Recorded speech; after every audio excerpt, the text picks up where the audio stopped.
My name's Brian, and I play frisbee golf, or as the community calls it, disc golf. The object is to throw frisbees, or discs, if you will, at targets that are on courses in these public parks. And I don't consider it a sport because you can play it while drinking a smoothie.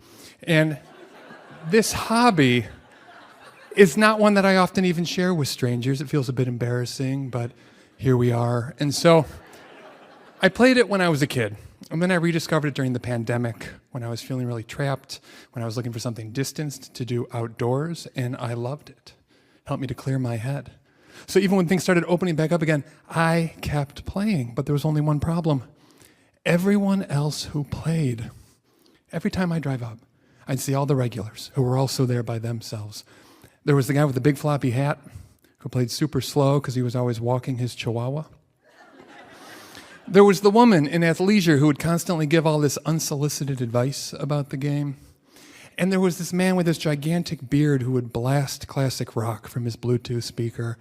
And it's like no one ever really needs to hear Lynyrd Skynyrd.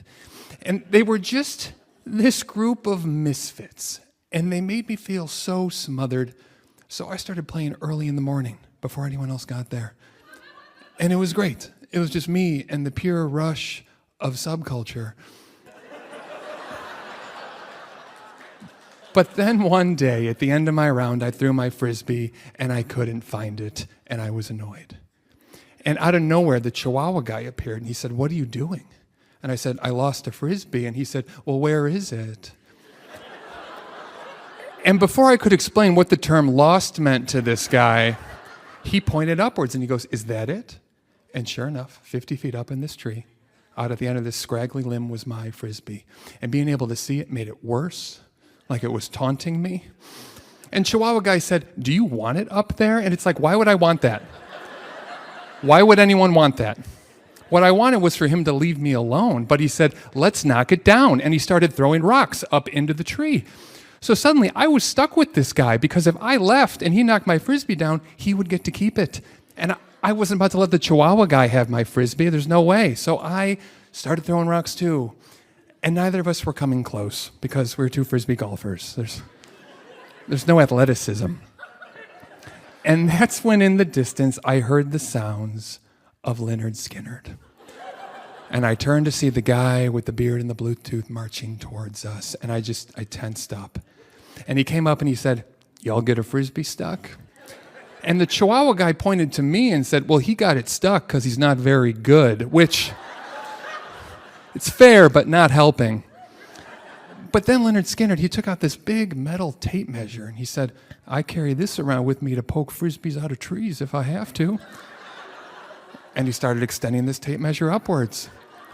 And it went up 12 feet, 40 feet short. Zero depth perception. And I was just so agitated, I said, "You know what, guys? That's it for me. Thanks for your help. I'm going to go." And I turned to leave, only to find that the woman in athleisure was just power walking towards us. She had seen everything. And she yelled out, "You can't knock it down with rocks. You got to use sticks." Like that's the secret somehow.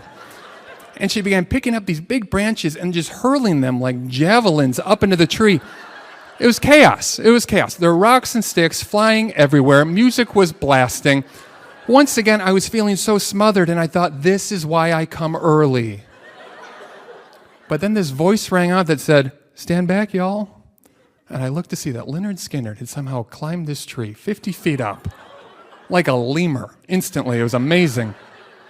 And he stepped out onto the branch that my frisbee was on, and he started jumping up and down, trying to knock it loose. And I thought, if he falls, is this on me? Like, it's my frisbee. But then, right when the guitar solo to Freebird came on, my frisbee was knocked loose.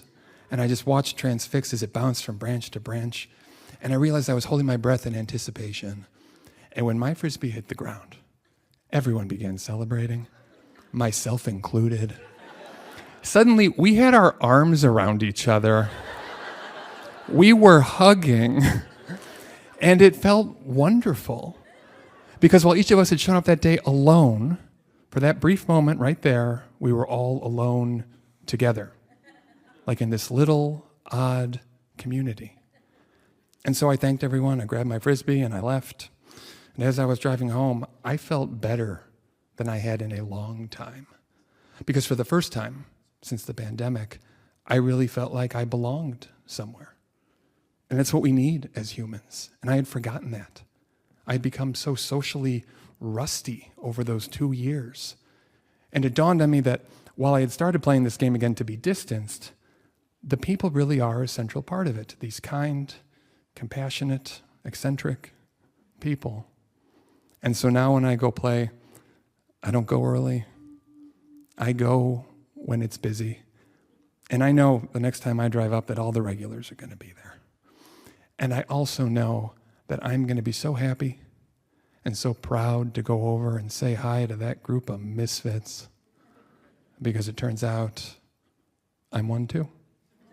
Thanks.